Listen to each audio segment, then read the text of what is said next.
Magandang araw mga bata! Kapag tinanong kayo kung alin ang kaliwa o kanang bahagi ng inyong katawan, madali nyo ba itong masasagot? Sige nga, subukan natin. Maaari nyo bang ituro ang inyong kaliwang mata? Ang inyong kanang tainga? Magaling! Subukan nyo namang itaas ang inyong kaliwang kamay. Tapos, ipadyak nyo naman ang inyong kanang paa. Mahusay! At dahil dyan, hahandugan ko kayo ng isang kwento.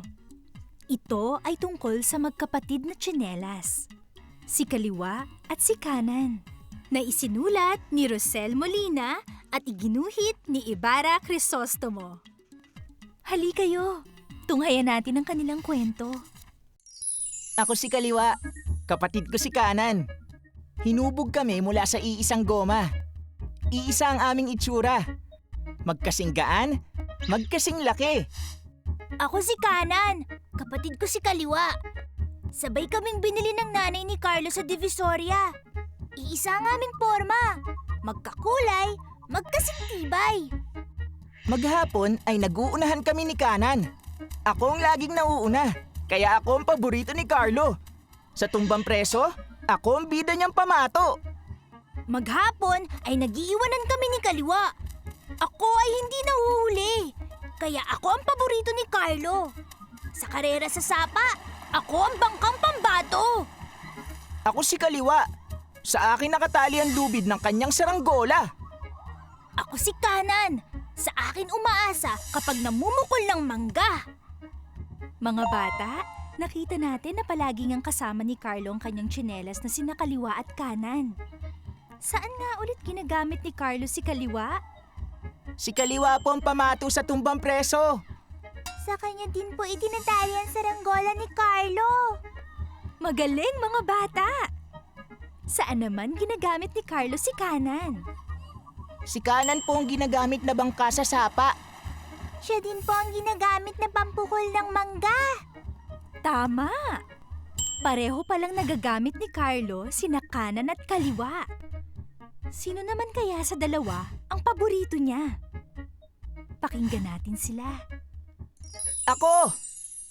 Ako! Ako talaga ang paborito niya. Ayaw ko si kanan. Sana'y di ko na siya makasama. Ako! Ako! Ako talaga ang paborito niya. Ayaw ko si kaliwa. Sana'y di ko na siya makita.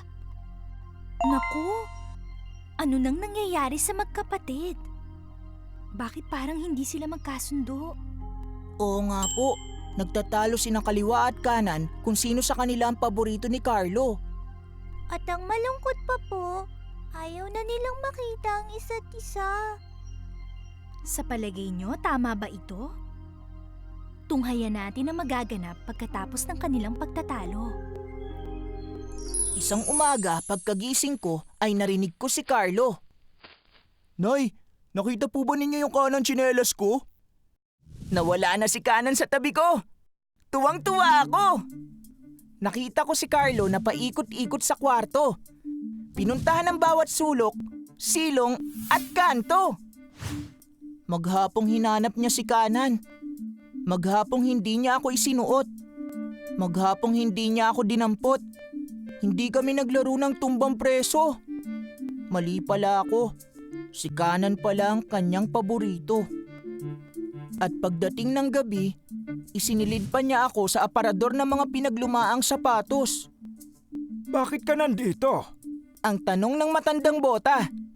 Mukha ka pang matibay at maibubuga. Nawala ho kasi ang kapatid kong si kanan. Ay, ganyan talaga. Ang sabi ng isang bakya. Ako rin nawala ng kapareha at ngayon nag-iisa. Di tuloy ako makaalis kahit na isang hakbang. Dito nakapirme, nakatago't nakalimutan. Nasaan na kaya si kanan? Bigla ko tuloy siyang hinanap. Ayan, mukhang natupad ang nais mangyaring ni kaliwa. Nagkahiwalay nga sila ni kanan. Pero, masaya ba siya sa nangyari? Parang hindi po, dahil hinanap din niya si kanan sa bandang huli. Oo nga no. Tingnan natin ngayon kung saan na napunta si Kanan. Isang umaga, pagkagising ko, ay nasa labas na ako ng bahay. Dinala ako rito ng asong bantay. Nawala na si Kaliwa sa tabi ko. Tuwang-tuwa ako. Natanaw ko si Carlo na paikot-ikot sa kwarto. Pinuntahan ng bawat sulok, silong at kanto. Siguro'y naglalaro sila ng taguan ni Kaliwa. Maghapong hindi niya ako isinuot. Maghapong hindi niya ako dinampot. Mali pala ako. Si Kaliwa pala ang kanyang paborito. At pagdating ng gabi, mag-isa ako sa kalsada. Bakit ka nandito? Ang tanong ng lumang gulong ng bisikleta.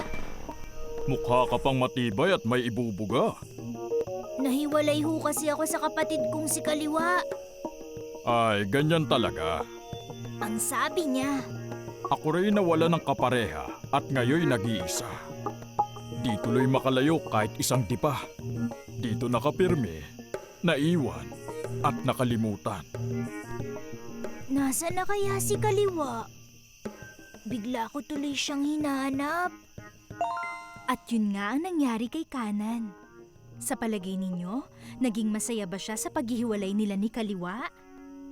Hindi rin po. Tulad ni Kaliwa, hinanap din niya ang kanyang kapatid sa bandang huli. Naku, malungkot nga ang nangyari sa magkapatid. Sa palagay nyo, ano na kaya ang susunod na magaganap sa magkapatid? Tama kaya ang mga hula ninyo? Tingnan natin. Nandito lang pala yung isang tsinelas mo, iho. Ang hiyaw ng nanay ni Carlo. Dali-dali akong kinuha ni Carlo mula sa aparador. Ang paborito kong kaliwang tsinelas! Nandito lang pala yung isang tsinelas mo, iho. Sabay pulot sa akin ang nanay ni Carlo. Dali-dali akong sinalubong ni Carlo sa labas. Ang paborito kong kanang tsinelas! Sa wakas ay magkasamang muli! Napatalon si Carlo sa tuwa. Sabay kami ni Kanan na lumipad sa ere. Sa wakas ay magkasamang muli! Napatalon si Carlo sa tuwa. Sabay kami ni Kaliwa na tumapak sa lupa. Buong umaga ay naglaro kami sa sapa. Buong hapon ay nagpalipad ng saranggola.